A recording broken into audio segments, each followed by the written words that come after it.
If we want to stay well below 1.5 degrees centigrade, then the Extinction Rebellion claim that we need to be somewhere near zero by 2025 is pretty robust. We need to be really zero about now. But certainly, the way we're emitting at the moment, we'd have to stop by about 2025. We'll have blown any carbon budget that we have for a good chance of 1.5 degrees centigrade. Yes. So if from that point of view, the Extinction Rebellion statement of we need 2025 for 1.5, well, that's not far off what the science says, unless you believe in lots and lots of negative emission technologies.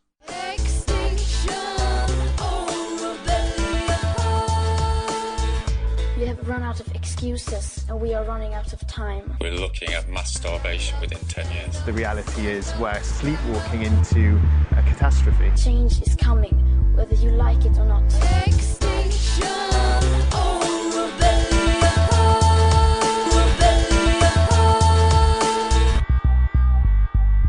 Welcome back to the Extinction Rebellion podcast. I'm Marijn van der Geer. And I'm Jessica Townsend. And we hope that wherever you are, you're safe and well. We decided to make this episode because the government is telling us that 2050 is a good target for carbon net zero. But we believe that that thinking is dangerous, both for us as human beings and for all life on the planet. Yes, and even the Climate Change Committee here in the UK says that a 2050 target only leaves us with a 50-50 chance of staying below 1.5 degrees temperature increase. And the reason why we really wanted this episode out now and basically as soon as possible is because the government is telling us that 2050 is an adequate target. More and more people are starting to buy into that mentality. You know, you've got businesses who on their websites are saying, yeah, you know, we're going for the 2050 target. And we as XR are just sitting there like, no, guys, that isn't good enough. You know, that's not like putting all of our lives at risk. And when we had Christiana Figueres on the podcast a couple of episodes ago, now she does buy into the 2050 target, but she was pointing out that in order to get to that target, we have to halve emissions by 2030, and we're not on course to do that. And even now, there's a citizens' assembly going on here in the UK about climate change. It's called Climate Assembly UK. But even they are stuck with this government target of 2050, and they are talking about how to get to zero carbon emissions by 2050. So why is 2050 such a problem? Yeah, let's hear what the scientists had to say. During the last rebellion, we sat down with a group of scientists for XR. Kate Jeffrey, a professor of behavioural neuroscience at University College London, Scott Archer-Nichols, an atmospheric chemist at the University of Cambridge. Who else was there? Yeah, and then we also had Peter Spooner, a paleoclimate researcher, also at UCL. And we also had Sven, who's a project director for climate change adaptation projects. And they really painted a rather scary picture, didn't they, Jessica, of how we've already impacted the Earth's climate and also what's to come if we carry on with business as usual.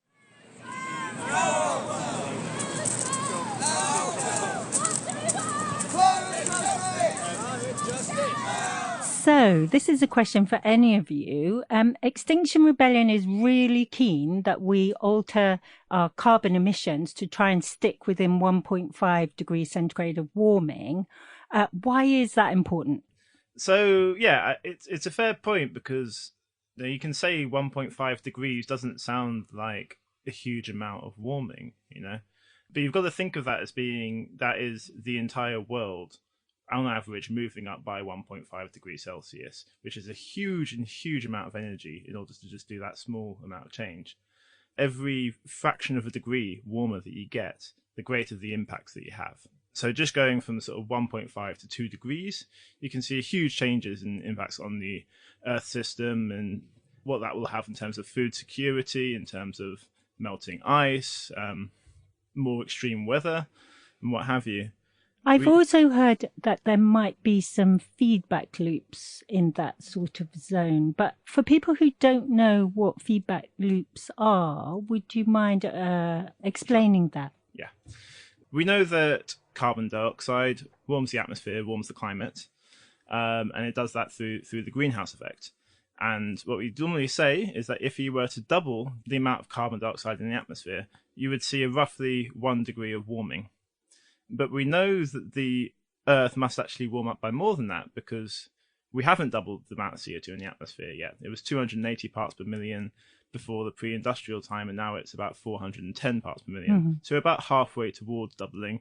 If we carry on at the rate we're going, we'll have doubled emissions by 2050. Mm-hmm. And what degree of warming have We've seen about 1 degree already. That's really scary. So we know that there's things that happen which amplify that greenhouse effect that we add to it just from greenhouse gases. So some of these we know so we know the warming due to the greenhouse effect actually really very accurately now. There's a few extra ones, like as water vapor evaporates as it gets warmer, water is also a very strong greenhouse gas. So when you add CO2, that initial greenhouse effect due to CO2 is amplified by the water that's there. Mm-hmm. But there's other feedbacks which are a bit more complicated and a lot harder to quantify. For example, if you're adding more water to the atmosphere, that's going to change the amount of clouds that you have. And so you think, well, what are clouds going to do to the climate? Well, they reflect sunlight away, so that will actually cool down the climate. So you can have these feedbacks which actually are what are called negative feedbacks, where they work in our favour. But then clouds high in the atmosphere actually have quite a strong greenhouse effect as well. So you can have these things which can sort of work both against and with, both amplifying the warming and against it. And so we think that overall it's going to double the warming. A few of the ones that people probably will have heard of before are things like as the Arctic sea ice melts, that exposes the dark ocean underneath, and that will cause more warming. We're starting to see that already. The Arctic is warming a lot faster than the rest of the world, but that's not just due to that effect. It's also due to how heat is transported in the atmosphere. What a lot of people on the streets were saying as well, you know, when you're sort of trying to have a scientific discussion with non-scientists, it all gets a bit like, I don't really know. The Earth has warmed before, so why are we so worried about it warming now? Isn't it just... So I was just going to cut in and try and explain some of that. Oh, okay. Because it really helps us understand why 1.5 or 2 degrees might be a real problem. We don't just have climate models to allow us to project what's going to happen in the future. I'm a paleoclimate scientist, so that means I study climates in the far past, so before we had instruments like thermometers where we could actually measure temperature. So we use other methods of finding out things like temperature and what the Earth was like in the past. And we have, for some periods in Earth history, have quite a good idea about what carbon dioxide levels were in the atmosphere and the corresponding temperature. So we can use some of these as kind of a reference to understand what the future might look like if we go to certain levels of carbon dioxide, or what might happen if we raise temperature. So the answer to your question very quickly is yes, we know temperatures changed around in the past, but that's no reason to be kind of feel safe about what's going to happen. And I'll give you some examples. So about 130,000 years ago, we're currently in what we call an interglacial period. So we're between ice ages at the moment. 130,000 years ago, we were between ice ages again. So ice ages have followed this fairly regular cycle for the last 500,000 years or so. And 130,000 years ago, the temperature was maybe between 1 and 2 degrees higher than it is today on a global average. And we know that sea level, for example, was several meters higher than it is today. Now, there's some other differences other than just temperature between these two climate states, but that's one kind of scary idea. We're not having much warming in that time, but sea level was much higher than it is today, even with just that small level of warming.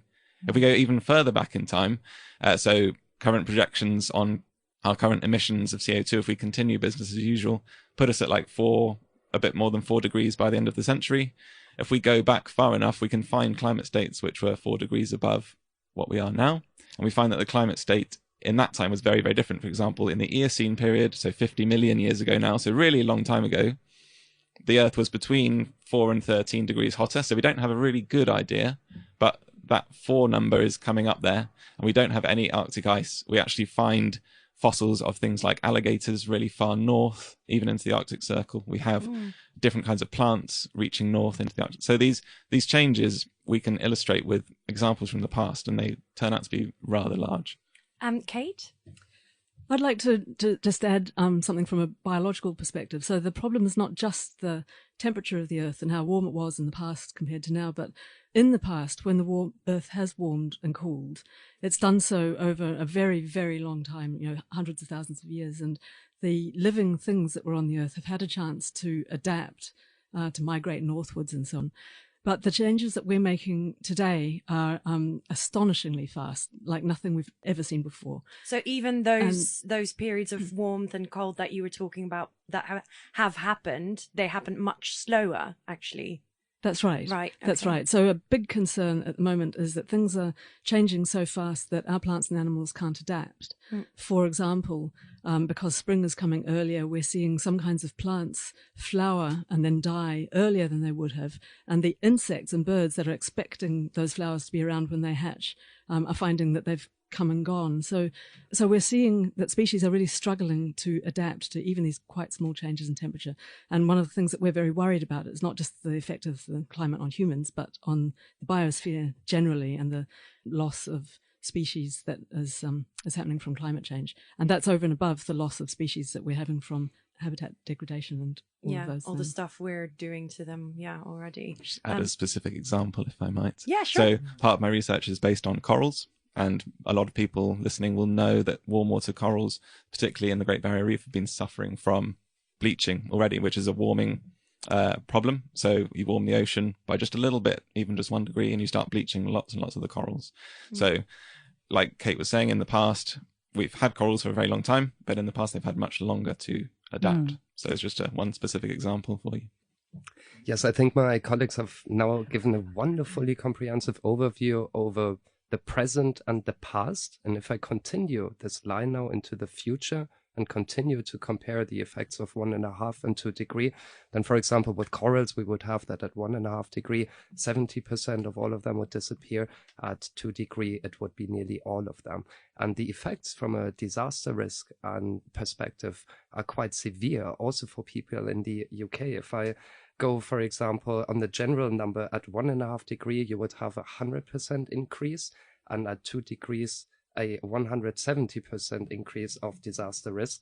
If you look at water availability on the cities, you would have at 1.5 degrees, 350 million people in urban settlements to be regularly exposed to severe drought by 2100, and at 2 degrees, that number jumps actually to 410 million. Equally, if one looks at food security, another topic, it would have at 1.5 degree warming, 9% of global population be subjected to extreme heat waves at least once every 20 years, while that number jumps to actually 28% at 2 degrees of warming. Yeah, so it seems to the average person, this tiny 0.5, it seems yes, and they're like, I would like it to be 1.5 degrees centigrade hotter in the summer. That would put us a little bit more like the middle of France or something. That's a completely false idea. Yeah, Jessica, just listening to these scientists, it's just so hard to understand why the government would continue to push for this 2050 target, as a valid net zero emissions target. We've already added so much greenhouse gas to the atmosphere and raised the Earth's average temperature by 1 degree Celsius already. We're already observing climate change's impact. So why are people in power still advocating for this stupid target, frankly? It's obviously too far away. It feels like it's a way of delaying focusing to me. It feels like they haven't really taken it properly on board. Yeah.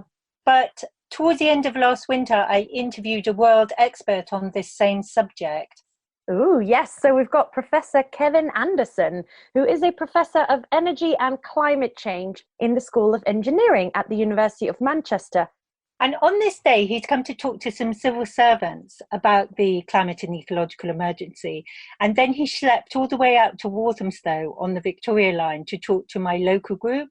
Oh, wow. I was just as much a fan at the end as I had been at the beginning.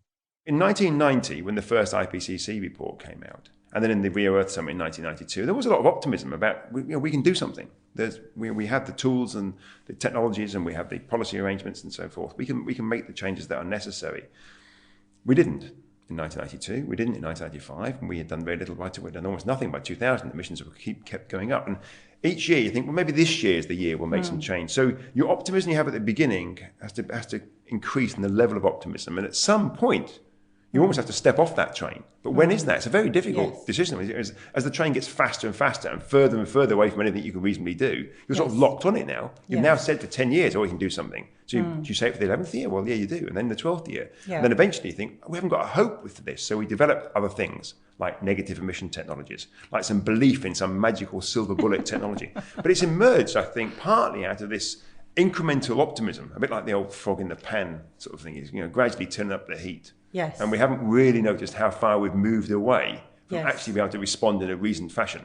And then people like me are sort of there trying to say, well, hang on a second, look where we are. But that thing that you just made fun of, the negative emissions technology, that is the thing in the IPCC report that is going to save us. And it's not here, it's not being developed, and it won't be there in time. So how did that come about? Because it allows us to produce nice scenarios out of models that have at their core a neoclassical economic growth model. So you can't question that. You can question physics, but you can't question the neoclassical economic growth model. And therefore, you develop everything broadly around that model. Everything's got to fit with a green growth interpretation of the world, even though Francesco Rogan's work on thermodynamics years ago told us that this wasn't possible. But can we part the physics because the economics apparently, or the short-term finance, even more than economics, is actually too important. And so our models are mistaken. These aren't climate models. These are what are called integrated assessment models. They're the models that you bring a simple climate model together with this neoclassical economic model and some sort of theories about how society changes. You put all this together and you have these optimized economic low-cost routes to the future. Yes. And it's much cheaper to rely on the future generations to deploy negative emission technologies at some planetary scale than to have some really very significant policy changes today. And the models repeatedly show that, because in the models, firstly, they discount the costs in the future. So the costs in the future are much less because they're in the future. There's a whole economic process of discounting.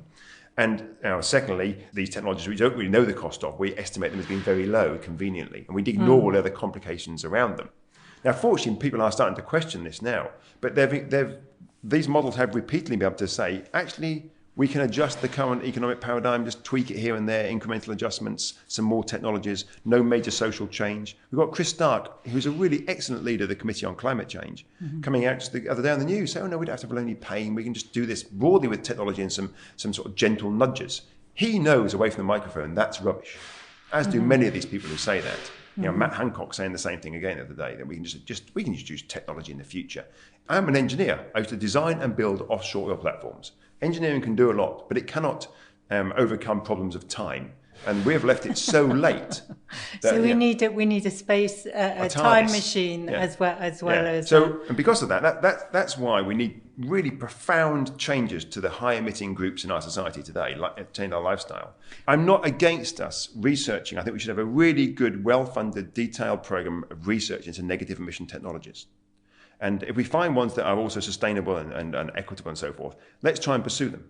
But let's not rely on them. Let's not assume that they work. And that is where the deep systemic bias in particular groups of these integrated assessment modelers has developed. And it feeds right through to government policy. So the UK government policy is much weaker than it would be based on the advice of the Committee on Climate Change, because they are relying on negative emissions being put in by our children and our grandchildren in decades to come. And therefore, that means we haven't got to have hard policies today. Kevin made really great points about why we struggle to make more ambitious climate commitments politically and economically, but what about diplomatically? And what does our failure as a country to commit to achieving a more ambitious zero carbon society by 2025 mean for the rest of the world on a practical level and morally on an ethical level? Extinction Rebellion. I have another question. If the UK is the only country with very tough CO2 targets, what is the point of that if no other countries are also doing it? There is a real problem that we face, which is that the problem is global, and the solution to the problem is going to require global action. And there's this very famous problem in game theory where people are having to make decisions that will only work for them if they can trust that everybody else makes the same decision. And if they can't trust that, then it's better for them to make a less good decision, which sounds paradoxical. But we're in this situation now where countries are looking and saying, we know we need to decarbonize, but we also know these other much bigger countries need to. We can't trust that they're going to. And so until they do, we're not going to risk our economies. And of course, that's ultimately a fatal game to play. So what we need to somehow do is to develop trust among all of the nations that every nation will decarbonize, that we're all in this together. And that's a huge challenge for the human race. And we've never faced a challenge like this before. When we've seen it on smaller scales, it's not always turned out well. Maybe a people's movement that starts at the grounds up might help. That is a very good idea. Somebody should start one. Yeah. That actually brings me to my next question. I know, Sven, but you might be answering this question, so I'll just really quickly ask it. Because what occurred to me about that, this sort of trust, and that we need to worry about, you know, we'll do this, but they'll do that, and we'll all do it together. It feels a little bit like, you know, this commitment of the UK to go zero net carbon by 2050. But actually, apparently, if we carry on the way we are now, we will go over our allocated carbon budget in 4 years' time. So why are we even talking about 2050? So essentially, as I understand it, if we carry on and we run out in 4 years' time, it essentially means that other countries can't have any carbon emissions anymore. Is that right? Yeah, you're naming a lot of things in there. Firstly, I wanted to say that the UK in the international political arena is not the most ambitious country. So, for example, we can see that Norway, that Finland, that they have all made pledges about carbon neutrality until 2030. It's actually peculiar to note that the UK's own environmental agency pledged last week to go carbon neutral by 2030 and not by 2050. So that actually shows that there is a lot more space of being ambitious. About the general political arena and about pledges, one could say a lot more needs to be done. I mean, we're now going for a warming of 4 degrees if we continue like this. Even if we keep all of our pledges that we've made on international conferences, we will be looking at a 3 degree of warming. And the last point that you've noted, which is about climate justice, about carbon budgets. It is true. If we look at the trajectories and at the adaptation strategies embedded in the IPCC reports, especially the one on 1.5 degrees, then we see that we must decrease emission in comparison to 2 degrees. We would need to reduce it by 45%, and therefore like by a date of 2030. And so kind of like it shows that there's actually much more potential in that sense. So clearly the 2050 target isn't great on any front, but 2025 is very ambitious. So I wanted to go outside Extinction Rebellion to ask about how reachable it actually is. When I interviewed Professor Anderson, I put this to him, but he also had a very interesting way of looking at net zero emissions. I've been asked this a lot of time by, often people are trying to hopefully say I'm going to say something bad about Extinction Rebellion. And my point is, I don't, as an academic, I don't care about Extinction Rebellion or not. Ask me about the question, I'll make my best answer. If we want to stay well below 1.5 degrees centigrade, then the Extinction Rebellion claim that we need to be somewhere near zero by 2025 is pretty robust. We need to be really zero about now, because I think 1.5 is, to be blunt, I don't think we can achieve it. And we may be over it already, depending on how sensitive the climate is. But certainly, the way we're emitting at the moment, we'd have to stop by about 2025. We'll have blown any carbon budget that we have for a good chance of 1.5 degrees centigrade. Yes. So if from that point of view, the Extinction Rebellion statement of we need 2025 for 1.5, well, that's not far off what the science says, unless you believe in lots and lots of negative emission technologies. Yes. And so, yes, from a science point of view, if they're asked, could I imagine developing a scenario about how we can reduce our emissions in line with that? I can't imagine how to do that. That's not to say that there isn't a way of doing it, and I have tried, and I've been developing energy scenarios for 25 years on and off now. I can't see how you do it. But that's not to say that if we want to deliver on our Paris commitment, the 1.5 part of our Paris commitment, that's roughly the sort of time frame that we have. And if we were to go with the government's 2050, which Theresa May committed us to just before she left, where do you think we're going to end up in terms of degrees global warming? Your guesstimate. I mean, you must be one of the most well-informed people to ask this. Oddly enough, I really would. If you'd asked me that in 2 days' time, I'd have a better answer. And we've had a paper that's just literally the last 3 hours, I've heard it's been accepted. And in that paper, we actually analyse in detail the Committee on Climate Change's commitments and the UK government's commitments for 2050 for net zero, not real zero, net zero. And we've worked out the total carbon emissions from the UK relative to Paris. And if the rest of the world failed as badly as we are planning to fail, which is, remember, that net zero report is a failure, that's our conclusion, a significant failure in relation to Paris. If the rest of the world failed like that, then without looking in detail, it's going to be somewhere between 3 to 5 degrees centigrade of warming. It depends on what other feedbacks there are. And this is one of the problems. Once you get the temperature gets higher, the complications come about the other sets of feedbacks. Now, we know that these other, some people call them tipping points, and there are there's lots of language, but sort of non-linearities in the system. Yes. They're not even things. Some things suddenly start to happen. And they're complicated. They are hard to quantify accurately, hence a lot of them, some of them are already in there, but a lot of them are not included in the main climate models. But we know they're out there. Now, the new set of models, what are called Earth system models, that have tried to make a better job of including the feedbacks, tend to suggest the climate sensitivity is higher. In other words, for any amount of emissions we put in the atmosphere, we get a higher temperature rise. Yeah. Not good news. No. So depending on what this sort of collection of this data from these Earth system models turns out to be, and given our failure locked into the government's current policy framing, advised by the Committee on Climate Change, then I think 3 to 5 degrees centigrade is sort of where we're heading if the rest of the world does something similar. But it does depend on those feedbacks. And what does 3 to 5 degrees centigrade mean? Well, it's not this planet. I think we have to remind ourselves that what we're talking about are changes that are way beyond anything that we have witnessed at humankind. And actually, when you look back, very, very seldom you see anything like what we've seen. We've had about 1 degree warming in the whole of modern human time in about 10,000 years. We haven't had, a parts per million, anything like what we've got now, CO2 in the atmosphere for 1 million, if not, some people say 5 million years. So yes. We are in terrain that we have no real experience. We have no experience of. Let's be blunt about it. We have a few very, very long historical proxies for some sort of significant changes that we think occurred quite rapidly. Yes. But basically, what's happening is we are changing the concentration of carbon dioxide in the atmosphere almost overnight. It's not as if it's taking from any. I think half of the carbon in the air has gone in during my lifetime. Since the 1950s, we have rapidly increased the amount of carbon that's gone into the atmosphere and into the oceans, remember. Yes. I mean, every time for every ton we put into the atmosphere, about half of that disappears into the oceans and the plants, about a quarter, very roughly a quarter into the plants and a quarter into the oceans. And the atmospheric concentration has gone up and up, and so is the concentration of CO2 in the oceans. What's the problem with the idea of zero net carbon?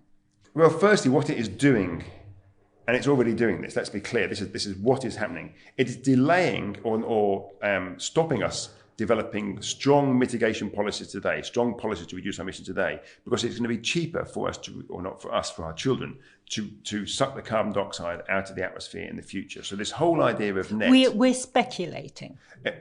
Yeah, well, that's putting it quite politely. I mean, broadly, the amount that we're putting in is a wing and a prayer. Yes. You talk to quite a few of the modelers are putting it into their models, and away from a microphone, they don't think what's going to go in their models is actually viable. Right. I've had this I have met a few who think it is viable, but most of the ones I've met do not think the huge planetary scale quantities that are in their models of sucking CO2 from the atmosphere is going to be achievable. Now, maybe it is, but we don't know that. The trouble is, Kevin, this world that you're presenting me is just a nightmare, because it's like there's so much obfuscations and lies and lack of clarity in so many different ways in the politics, but even amongst the climate scientists themselves. And yet we're in danger. And as you said, our children and our grandchildren are also in danger. Yeah, and every species on the planet from this. Yes. we're not in a good position. I mean, we should have started 30 years ago. The emissions this year will be 67, 68% higher than they were in 1990. We have chosen to fail, and that we as a particular group, as my social science colleagues keep telling me, is not everyone has chosen to fail, but quite a significant chunk of high emitting people and the policymakers, and to some extent the academic community and the NGO community has chosen a particular convenient route which has not delivered any, let's be blunt about it, any aggregate total emission reductions. We've had some little minor successes here and there, but overall we've completely lost the war or the battle, however you may want to call it at the moment. And there's no sign that we're going to turn that around. Well, there are some early signs, which I'll talk about tonight. Some very early signs that things may be changing a little bit. And again, perhaps at the beginning of this interview we discussed this, but also in the government building today, in the Department for Work and Pensions, we're discussing things, and you can see that actually it's not that far away to move from the dangerously naive delusion that we've put up with for years to actually making some significant changes. When you start to play this out, there are plenty of wonderful opportunities out there. Yes. People say, well, everyone's not going to vote for this, but we're not talking about everyone. If you look at someone like the UK, responding to climate change in the way that is necessary to deliver on Paris means we have better public transport that's more affordable. It means the homes that people are living in, which are already in fuel poverty, are much better improved, much better heating. So the quality of the air is better because the cars aren't going to be in the cities. Yes. So for a significant swathe of society, even in a wealthy country, dealing with climate change in line with Paris is actually very good for them and for their children because it's great for job prospects. No, you don't have to worry about call centre, 0-hour contracts. You're now going to have 30 years of retrofitting the UK's buildings and housing stock. And now, it may be like the war that a united challenge actually makes us have a bit more cohesion than we've had before and more of a sense of community. Well, certainly fairness is key. There's lots of good sociology work that shows that fairness is key. But there is a small swathe of society, and we know who they are. They are the professors. They are the senior academics. They are the business makers, the business leaders. They are the policymakers. They are the barristers. They're the journalists. They're the heads of some of the NGOs. They're all in Davos now. Yeah, well, quite a few of them in Davos now. But it was not just that group. I look at some of my colleagues who don't think they're particularly well off. And you think, well, you're earning probably 3 to 4 times the median salary in the UK. So there's a particular group of us. But we are primarily the ones that set the policy agenda and put things in place and then report on them. And so I'm sort of increasingly saying, well, what we have to have is effectively, the foxes have got to guard the chicken coop. Well, that's quite a thing to bring about. Yes. And that's why the voices of anyone who speaks out is important. But this is where the sort of thread of hope comes from, to some extent, is that with the youth movement, with Greta catalysing that youth movement, with the development of Extinction Rebellion, these are voices that are firstly quite a wide constituency. I think culturally they're still quite narrow. I think we need to do something about that, and that's a challenge. But I think once we recognise it, we'll start to do something about it. Nevertheless, across socioeconomic groups, there's quite a wide range of people involved. But those voices are interesting. They are changing the tenor of the debate in a way that the academic community, the NGO community, the policy community, the business community has failed for 30 years. Yes. And so there was some scope for starting to come together to think about this. And it's interesting when I engage a lot with councils, with senior mayors and so forth, like Andy Burnham and so forth in Leeds, and the same in Sweden as well. And what they're talking about now is, how do you bring the target through to 2030 or 2035? They're not worried about the not zero, as I prefer to call it, rather than net zero in 2050 Committee on Climate Change work. A year and a half, 2 years ago, when the net zero report came out, people thought, this is great, this is wonderful. Now it looks like something out of the 1990s. So the tenor of the debate has changed within 6 months to 18 months. Yes, and driven but by what are we doing? groups. The debate has changed. The debate has definitely moved. But when you look at concrete kind of policy decisions, there's nothing. No, there is nothing. There's almost nothing. But it is true that when you look at the election, that some of the parties who didn't get in, it's true to say, did talk quite a lot about climate change. And then someone else pointed out today, but they didn't get in. That's true, they didn't get in, but 52% of the votes were for parties that had quite strong climate change policies. Now, we happen to have a first past the post system that doesn't take account of that. But the majority of people voted for parties that had strong climate change policies, not the other way around. And we have to remind ourselves of that. It's just because we have a particular electoral system. And no doubt some of the people that voted for the current government also were deeply concerned about climate change, but voted for them for other reasons. So I don't think we can say that people aren't concerned. I think people genuinely are concerned, and we're seeing and hearing that much more widely than we were before. After hearing all this evidence about why we need to move so much faster than 2050, it seems insane that the government is still thinking that this is a good enough target. And it's crazy that we're not all running around in a state of perpetual panic.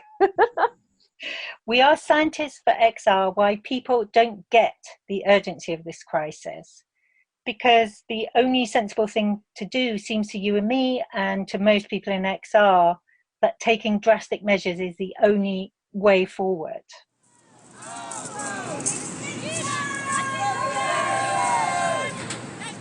There's a lot of things going on. It's quite hard to perceive climate change. So it's not like a fire or a bomb or something like that where the destruction is immediate and rapid.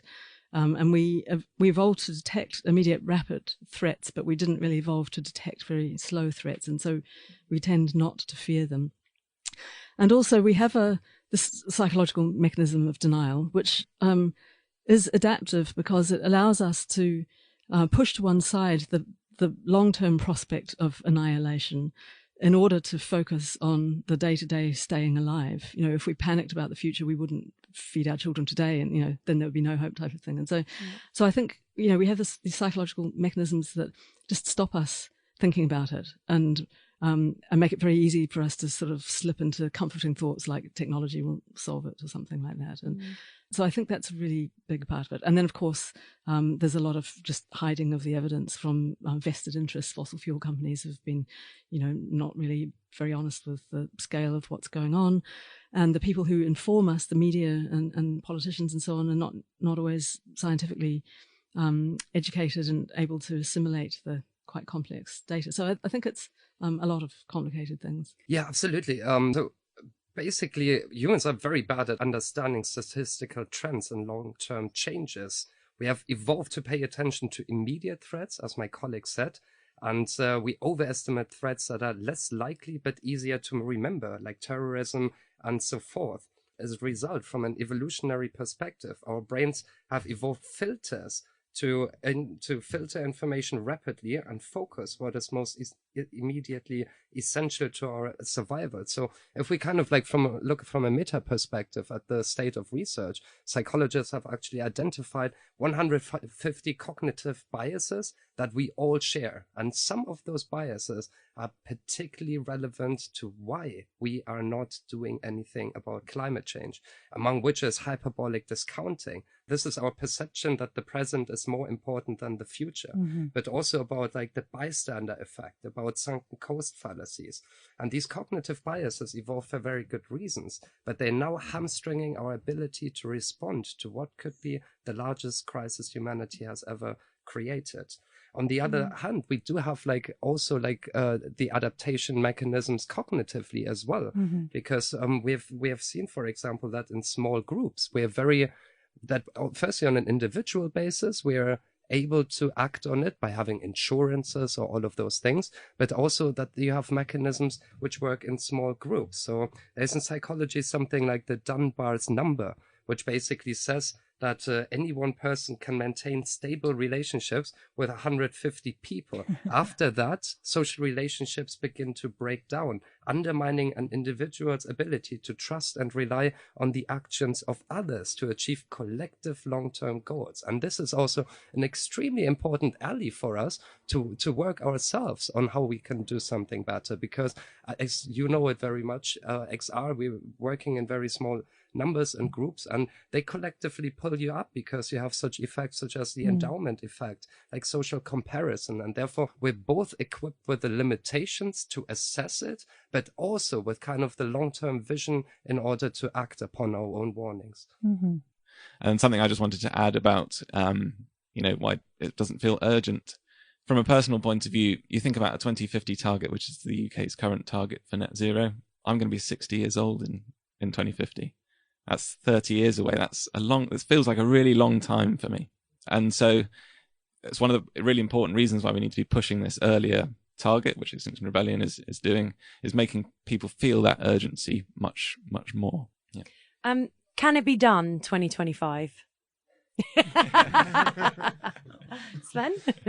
I would say that from a pure research perspective and project perspective, it would be possible. That what's lacking is the finance for those transitions. As an international community, we have set ourselves ambitious targets, like staying below 2 degrees, like in the Paris Agreement. However, we have at the same time torpedoed all of the financing mechanisms to bring about that transition. Look at the Green Climate Fund, which is part of the Paris Agreement. They want to have a budget of 100 billion in order to do transitions. They have scrapped not even 10 billion by now, which are mostly to cover fund up costs. And they didn't even manage to make a resolution saying that they wouldn't invest into fossil fuels. So that money from the Green Climate Fund can technically be used to use for coal stations. And so it is very much a question also of financing, because from a technological and scientific point of view, that would be possible. But the most predominant argument that we encounter is that it's not at economies of scale yet and that it doesn't bring enough money yet. And I don't know how we should that scientifically explain that to our kids someday.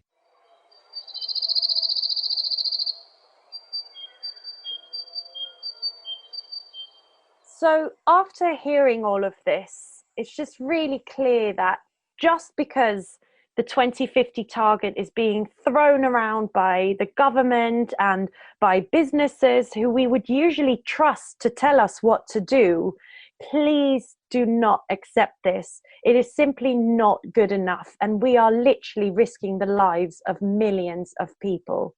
And it's not just scientists within Extinction Rebellion who think that. Even such an eminent scientist as Professor Kevin Anderson thinks that these targets are far too soft. And we have an opportunity. We have COP coming up in 2021, where a lot of countries will be gathering to set their policy for the next 10 or 20 years. And if we can influence the British government to make that COP really count, like Paris in 2015, then we really do have a chance of changing things. Definitely. And, you know, there's XR groups all over the world. So if they can in turn do the same to their governments, something might shift. So we just really hope that this information really helps spur you on even more to stand up to the government, to your government, wherever you are, and demand that they tell the truth, act now, and that we need a citizens' assembly to get us to net zero carbon and halt biodiversity loss much, much sooner than 2050. The sooner, the better.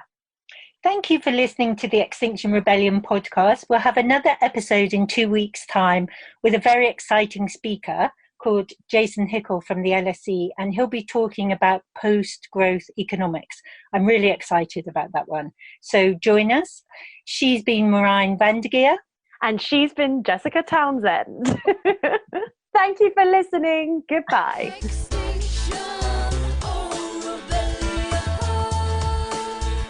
We have run out of excuses and we are running out of time. We're looking at mass starvation within 10 years. The reality is we're sleepwalking into a catastrophe. Change is coming, whether you like it or not.